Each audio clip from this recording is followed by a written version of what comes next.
Off the western coast of Scotland, beyond the mainland mountains and the dark waters of the Inner Hebrides, lies the Isle of Skye, an island shaped by wind, rain, stone, and memory. The landscapes here do not appear suddenly. They emerge slowly through mist. A cliff becomes visible for a few seconds before disappearing once again into cloud and rain. Skye is the largest island of the Inner Hebrides and has been inhabited for thousands of years. Gaelic clans, Norse settlers, fishermen, shepherds, and travelers all left traces behind them. But despite centuries of history, the island still feels untouched. Mountains rise directly from the sea. Narrow roads disappear into empty valleys. Storms move quickly across the highlands, changing the light within minutes. On Skye, the weather is never truly still. The island is known for its dramatic cliffs, ancient rock formations, and deep glens shaped long ago by volcanic activity and landslides. Some places feel almost unreal. Dark pinnacles rise from the earth like ruined towers. Waterfalls vanish into fog before reaching the sea. In certain parts of the island, silence feels heavier than sound itself. It is easy to understand why so many legends were born here. For centuries, stories moved across Skye with the wind. Tales of giants sleeping beneath the hills, spirits hidden within the mountains, creatures emerging from the sea during the long winter nights. The people who lived here did not separate the landscape from the stories surrounding it. The cliffs, the storms, and the mist were part of the same world. And among all the places on Skye, few embody that feeling more than the Old Man of Storr, a solitary rock formation standing beneath the immense cliffs of the Trottenish Ridge, silent, ancient, watching the sea. Tonight, we travel to the northern Highlands of Scotland, to an island where geology became legend and where legend still lingers in the mist.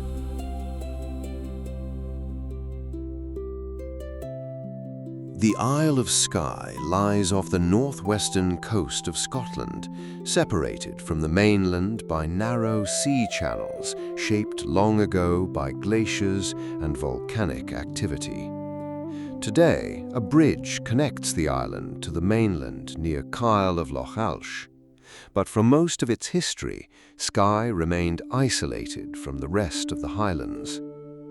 Isolation shaped the island. Villages were built between mountains and sea lochs. Roads followed the curves of cliffs and valleys. Families survived through fishing, crofting, and livestock farming in a landscape where weather often dictated daily life. Even now, Skye feels distant from the modern world. The population of the island remains relatively small compared to its size. Outside of the main villages, large parts of the landscape remain almost untouched. Vast moorlands stretch beneath low clouds. Rivers cut through ancient glens.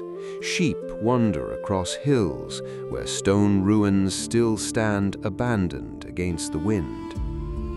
The island is part of the Highlands, but Skye possesses a character entirely its own. The Cuillin Mountains dominate the southern horizon with sharp black peaks, unlike most other mountains in Britain. In the north, the Trottenish Peninsula rises from the sea in cliffs and landslides shaped by volcanic rock.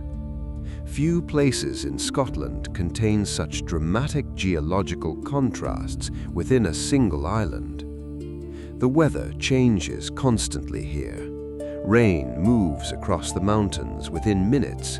Mist rolls over the cliffs without warning. Sunlight appears briefly before vanishing once again behind heavy clouds from the Atlantic. Some travelers describe Skye as beautiful. Others describe it as haunting. In truth, it is both. During the 18th and 19th centuries, many Highland communities on Skye were deeply affected by the Highland clearances. Families were forced from ancestral lands as traditional clan systems collapsed and landowners transformed large areas into sheep farms. Entire villages disappeared from the landscape. Even now, ruined stone cottages can still be found across the island, silent reminders of lives once lived beneath the Highland rain. Yet, despite hardship, Skye preserved much of its Gaelic identity. Scottish Gaelic is still spoken in parts of the island today, and many place names carry meanings rooted in an older Scotland. The island's name itself comes from Old Norse influence. For centuries, Vikings sailed and settled throughout the Hebrides, leaving traces that still remain in language and culture. Skye is not merely a destination. It feels older than tourism, older than roads, older even than many of the stories told about it. And perhaps that is why the island leaves such a strong impression on those who arrive here. The landscape does not simply surround you, it watches silently from the mist.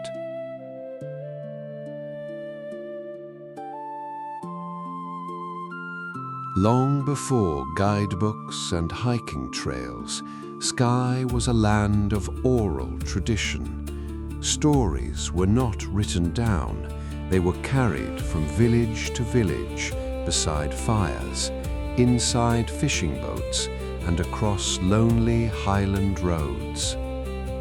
On an island where mist could hide an entire mountain within minutes, the boundary between the natural world and the supernatural often felt uncertain. The people of Skye did not always see legends as simple entertainment. Many stories were treated with caution, respect, and sometimes fear. Ancient Gaelic folklore spoke of spirits hidden within hills and lochs. Fairies were believed to inhabit remote places where the landscape felt untouched by man. Certain rocks, rivers, and cliffs were avoided after dark. Even silence carried meaning here. Among the most famous legends of the Scottish coast are the tales of the selkies, creatures said to live as seals in the sea before shedding their skins to walk upon land in human form. According to old stories, selkies were neither human nor entirely spirit. They belonged to the sea itself. Fishermen along the Hebrides told stories of lonely shores where selkies emerged beneath moonlight. Some legends spoke of love between humans and these mysterious beings. Others ended in grief, longing, and disappearance beneath the waves. The sea around Skye was beautiful, but never fully trusted. Storms in the Hebrides could arrive suddenly and violently. Entire communities depended upon the ocean for survival, while also fearing its power. Perhaps that is why so many island legends speak of creatures emerging from the water. But Skye's folklore was not limited to the sea. Across the Highlands, stories of giants appear again and again in connection with unusual mountains and rock formations. Strange landscapes demanded explanation. Before geology, there were myths. Towering cliffs became sleeping warriors. Stone pinnacles became the remains of ancient kings. Valleys were shaped by battles between supernatural beings whose names slowly faded from memory. Even today, many places on Skye still carry names tied to old Gaelic traditions and forgotten stories. At Dunvegan Castle, seat of Clan MacLeod for more than 800 years, one object remains deeply connected to Highland legend: the fairy flag. A fragile silk banner preserved within the castle and believed by tradition to possess supernatural powers. According to local legend, the flag was gifted to the clan by a fairy woman and could be used in moments of great danger. Whether true or not, the story survived for centuries. And that may be the most important thing about Skye. The island remembers its legends, not as distant fantasies, but as part of the landscape itself. Here, myth does not feel separate from reality. It lingers quietly in the fog, in the sea wind, in the silence between the mountains. And nowhere on the island does that feeling become stronger than beneath the shadow of the Old Man of Storr.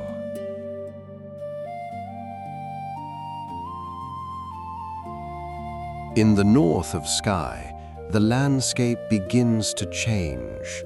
The roads grow narrower, the cliffs rise higher above the sea, and the land itself starts to feel older, harsher, almost unfinished. This is the Trottenish Peninsula, a vast region shaped by ancient volcanic activity and enormous landslides that slowly transformed the cliffs over thousands of years. Here, the earth does not appear stable. Massive sections of rock shifted long ago beneath the weight of water, gravity, and time. Jagged pinnacles emerged from the slopes. Sharp formations rose from the hills like ruins abandoned by another world. Among them stands the most famous of all, the Old Man of Storr. From a distance, the formation appears almost unreal, a dark stone needle rising beneath immense cliffs, isolated against the sky and often surrounded by drifting mist. Travelers approaching the area for the first time often see the silhouette before they fully understand its scale. The landscape around Storr is deceptive. Distances feel distorted beneath the cliffs. What appears close may still require a long climb through wet grass, loose stone, and Highland wind. The path toward the Old Man begins near the eastern coast of Skye, overlooking the Sound of Rassay. On clear days, the sea stretches toward the distant mainland Highlands. But clear days are rare here. More often, clouds move low across the ridge, while rain drifts sideways across the hills. The weather transforms the landscape constantly. At sunrise, the cliffs glow briefly beneath golden light. An hour later, the entire ridge may vanish behind fog thick enough to erase the horizon itself. Ravens circle above the rock formations. Sheep wander silently through the grasslands below. Water trickles endlessly down the dark volcanic stone after days of rain. There are no castles here, no villages, no signs of human grandeur, only rock, wind, and silence. Yet few places in Scotland attract such fascination. Painters, photographers, hikers and filmmakers have all been drawn towards Storr for generations. The landscape feels cinematic, even in complete stillness. It is no surprise that scenes from fantasy and historical films were later shot in this part of Skye. The terrain already looks like something imagined rather than built by nature. But despite its beauty, the Old Man of Storr is not merely a scenic viewpoint. Standing beneath the cliffs, one quickly senses something deeper within the landscape. The silence here feels ancient. And for centuries, the people of Skye searched for explanations within legend.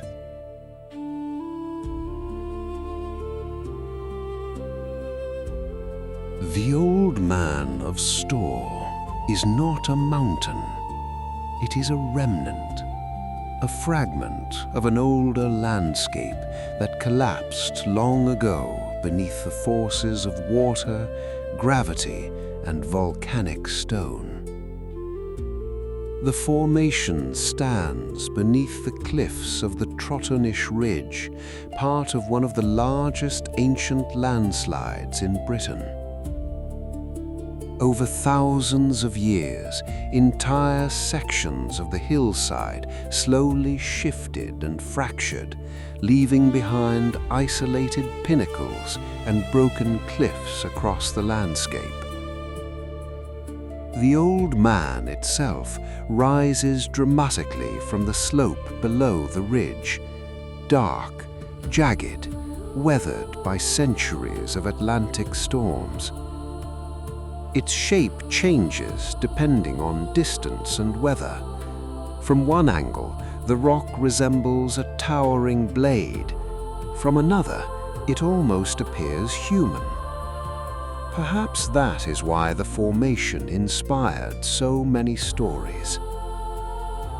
The name Old Man of Storr likely refers not to age alone, but to the silhouette itself, a figure standing motionless beneath the cliffs, watching the sea in silence. Around the pinnacle, the landscape feels strangely empty. The cliffs rise steeply above the grasslands. Pools of rainwater gather between dark rocks. Moss spreads across volcanic stone in shades of deep green and black. On windy days, the sound of air moving across the ridge becomes almost constant. There are moments here when the clouds descend low enough to swallow the entire formation. Then suddenly, the mist shifts.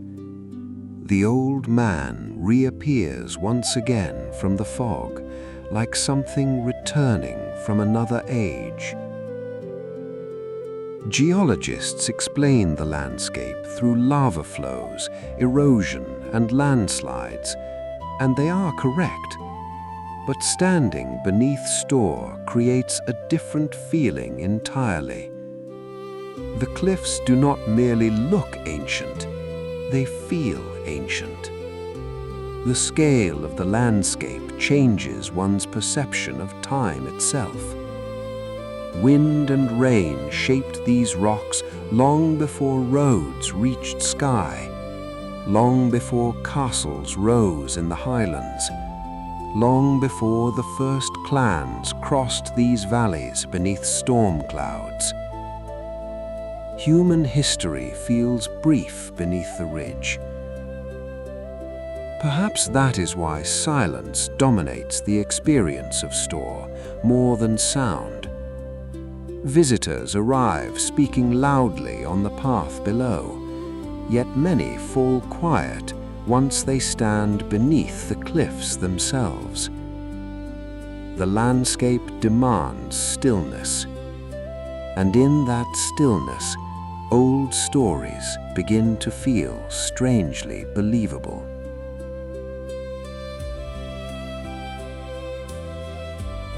Like many ancient places in the Highlands, the Old Man of Storr did not remain unexplained for long. Before geology gave names to volcanic rock and landslides, the people of Skye searched for meaning through stories.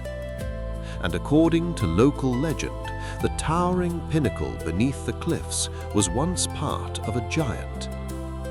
The exact story changes depending on who tells it. Some say the giant was buried beneath the ridge after his death, and that the old man is his thumb rising from the earth. Others believe the formation is his face forever turned toward the sea. In older Highland traditions, giants were not always evil creatures. They often represented something older than humanity itself, forces of nature given shape through myth. Mountains became sleeping warriors, valleys became battlefields between ancient beings. The Highlands were filled with stories like these. And standing beneath Storr, one begins to understand why. The cliffs above the pinnacle appear impossibly large when hidden by mist. Clouds move slowly across the ridge like drifting smoke. The scale of the landscape distorts perception itself.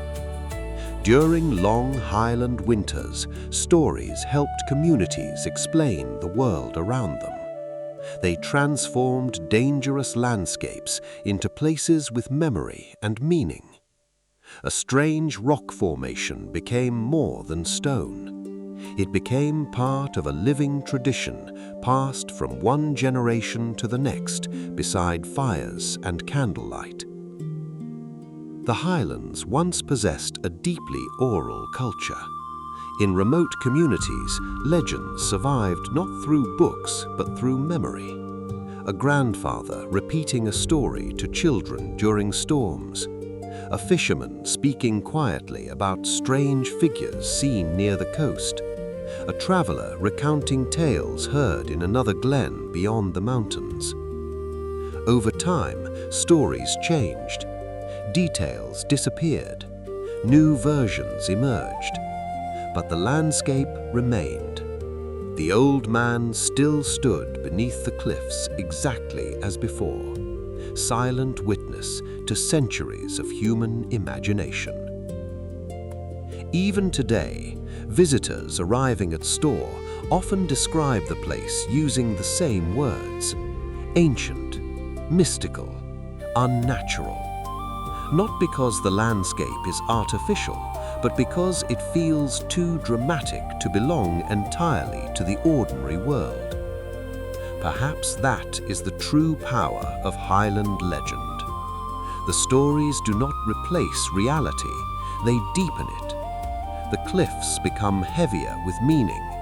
The mist becomes more mysterious. The silence becomes more alive.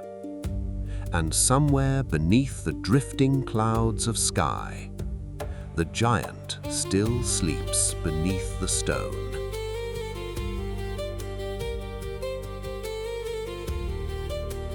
The Isle of Skye is often described as one of the most beautiful places in Scotland.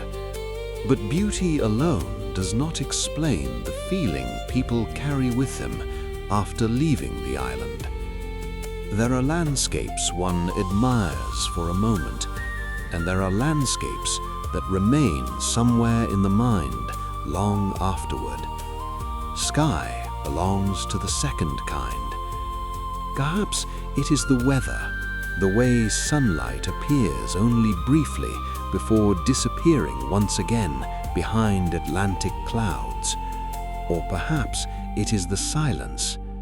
The Highlands possess a silence unlike most places in the modern world, a silence shaped not by emptiness but by space itself.